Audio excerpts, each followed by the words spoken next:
Break के बाद एक बार फिर स्वागत है। तमाम पहलू हैं जो आज पीएम मोदी की रैली हुई है उसके उन पर चर्चा कर रहे हैं और भी खास मेहमान हमारे साथ जुड़ चुके हैं। हमारे साथ वीरेंद्र सिंह चौहान हैं, सह मीडिया प्रभारी हैं बीजेपी के। चौहान साहब स्वागत है। और साथ ही साथ सुभाष बत्रा हजका के वरिष्ठ नेता भी हमारे साथ जुड़ चुके हैं। बत्रा साहब आपका भी स्वागत है।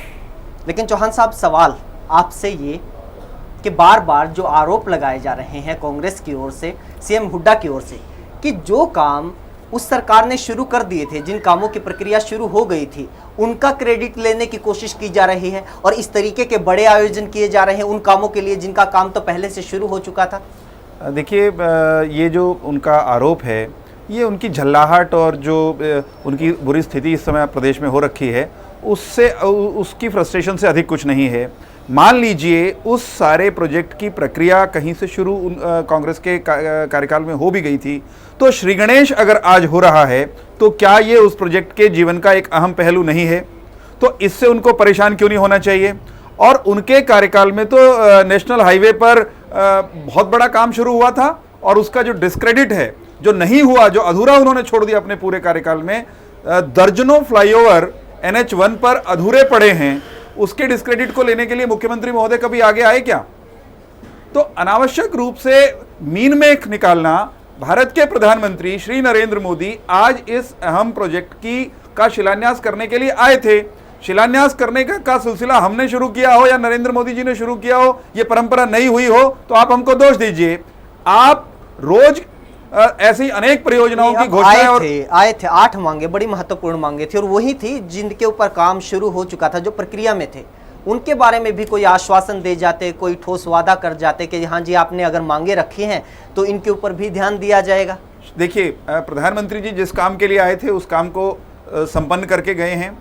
प्रधानमंत्री जी एक संदेश स्पष्ट रूप से देकर के गए हैं कि इस देश में इंफ्रास्ट्रक्चर की डेवलपमेंट, और वो इंफ्रास्ट्रक्चर में भी खास तौर पे सड़कों का उन्होंने कहा कि सड़कें वो जीवन रेखा है राष्ट्र की, उनके विकास के साथ सारा विकास जुड़ा हुआ है, आर्थिक विकास जुड़ा हुआ है। ये स्पष्ट बात वो कह करके गए। अभी तो हमने कार्यभार संभाला है दिल्ली में, ये सारी मांगे आप देखिए ना, जो रखी गई महेंद्र जी बारे में भी महेंद्र जी, हाँ जी आपने मांगे रखी, इन पे गौर किया जाएगा। महेंद्र जी, मैं तो देखिए, ये तो बहुत बड़ी मांगे हो सकती हैं हरियाणा के लिए, और हरियाणा की इन मांगों को हम पूरा भी करेंगे।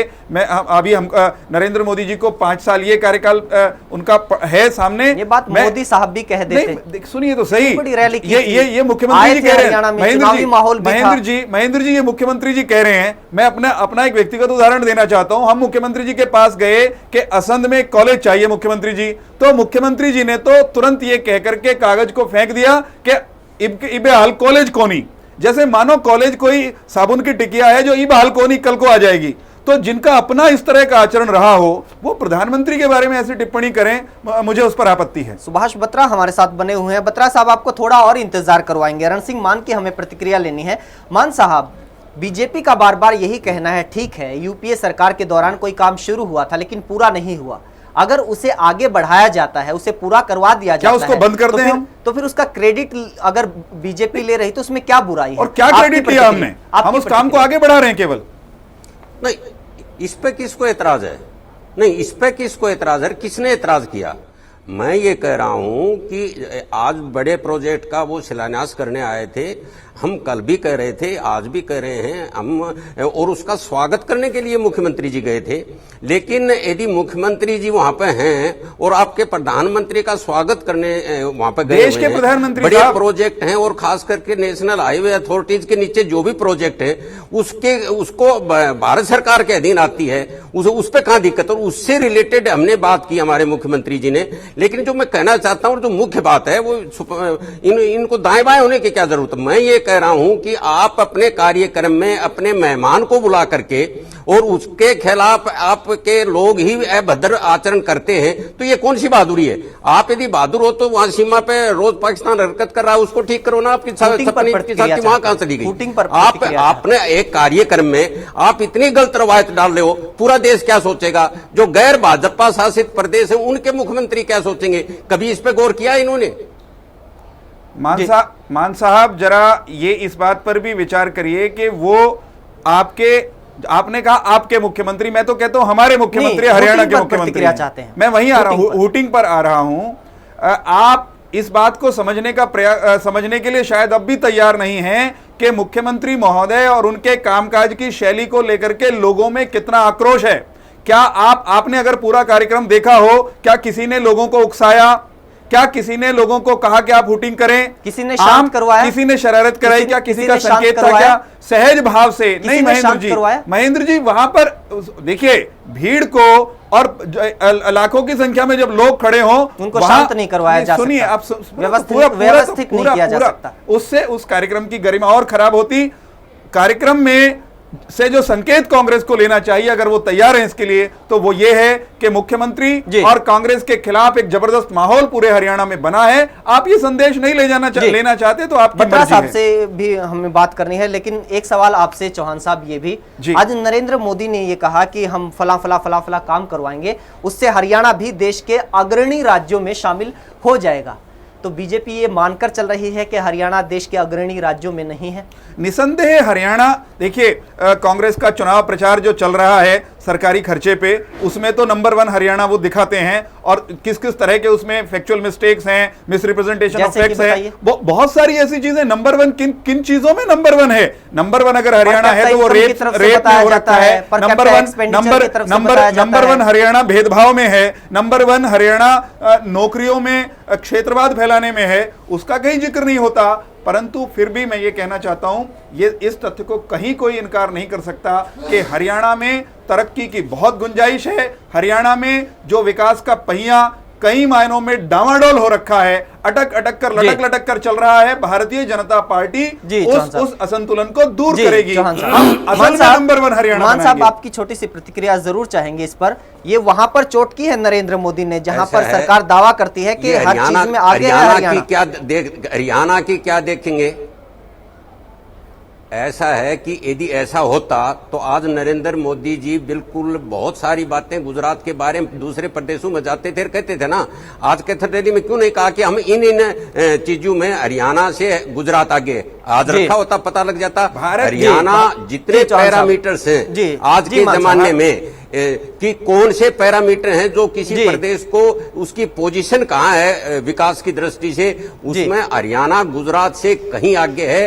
हम नहीं कहते, आंकड़े कहते हैं। एक और विषय पर हमें चर्चा करनी होगी, वक्त कम है, इसलिए हमें दूसरे विषय पर जाना होगा। नहीं चौहान साहब, दूसरे विषय पर जाना होगा। बत्रा साहब आपसे सवाल ये है, क्योंकि इससे जुड़ा हुआ ये पहलू भी था, हरियाणा ये पहलू भी था। सहयोगियों से न्याय करें जो आपके पड़ोस में बैठे हैं पहले इनसे। जी मान साहब दूसरे विषय पर हमें जाना है। बत्रा साहब आपसे सवाल ये था कि जिस तरीके से कुलदीप बिश्नोई ने इस रैली के न्योते को हजका बीजेपी गठबंधन के भविष्य से जोड़ दिया था, वहां पर कुर्सी लगाई गई, लेकिन हजका का स्टैंड यह है कि उन्हें न्योता नहीं मिला था। अब क्या स्टैंड है हजका का गठबंधन को लेकर?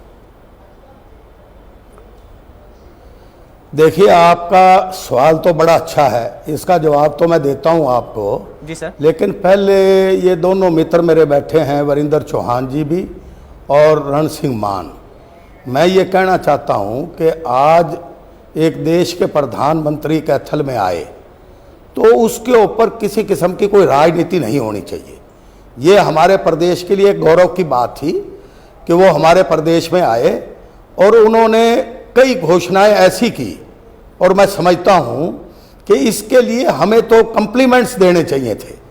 मैं जहां तक ये हुटिंग की या इनकी बातों के ऊपर ये डिस्टर्ब हो रही है कांग्रेस पार्टी, मैं पूछना चाहता हूं कि चौधरी भजनलाल जी, वो मुख्यमंत्री थे, गुहाने में आए, जींद में आए, उनकी किस तरह से हुटिंग की और किन लोगों ने करवाई?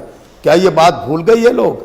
बोया पेड़ बबूल का तो आम कहां से खाएं? सवाल प्रश्न पुरानी चीजों का लाइसेंस लेके वर्तमान में कुछ ऐसा गलत नहीं किया जा सकता, ये सच्चाई है। मैं जो बात कहना चाहता हूं कि हजका बीजेपी गठबंधन पर आपकी प्रतिक्रिया चाहेंगे इस पर मुझे नहीं चौहान साहब एक बार प्रतिक्रिया चाहिए। हजका बीजेपी गठबंधन पर सवाल पूछा है उसके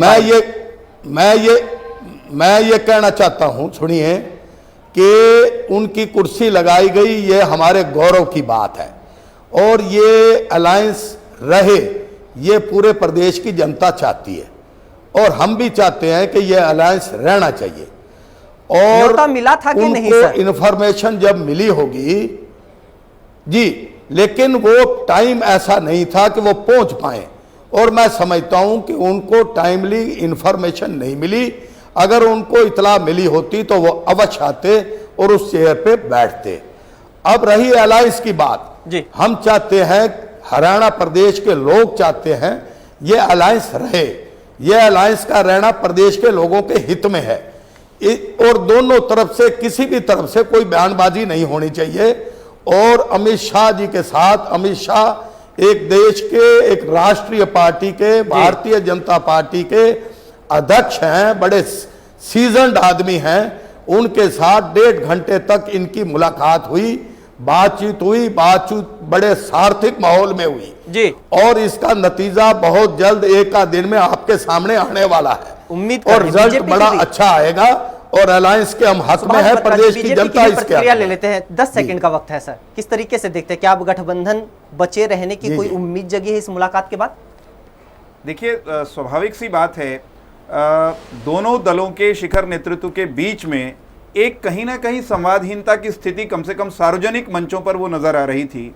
आज कुलदीप बिश्नोई जी राष्ट्रीय अध्यक्ष महोदय के पास मिलने गए हैं, तो उससे कहीं ना कहीं वो आइस ब्रेक होती दिखाई देती है जी। दोनों पक्षों के बीच गतिरोध समाप्त होता दिखाई देता है, तो ये अपने आप में पता कब तक चल जाएगा? तो ये एक सुखद संकेत है। पता कब तक चल जाएगा? हमारा तो इस पर यही कहना है, हरियाणा का नेतृत्व, हरियाणा की जनता और हरियाणा के कार्यकर्ता का मूड हम अपने केंद्रीय नेतृत्व को बता चुके जी। आलाकमान निर्णय करेगा, हमारे लिए हमारे आलाकमान का निर्णय वो सिर माथे पर, वो सर्वोपरि। बिल्कुल, हरियाणा की राजनीति को इंतजार है। पीएम मोदी की रैली के 2 पहलू थे, एक सीएम के साथ जो टकराव की स्थिति फिलहाल दिखाई दे रही है रैली के बाद वो था, और एक हज का बीजेपी गठबंधन था। बत्रा साहब, आपको कम वक्त दे पाए, आपका कम वक्त बल्कि हम ले पाए, माफ कीजिएगा, लेकिन इस चर्चा में आज इतना ही। तमाम मेहमानों का बहुत बहुत शुक्रिया चर्चा में जुड़ने के लिए। नमस्कार।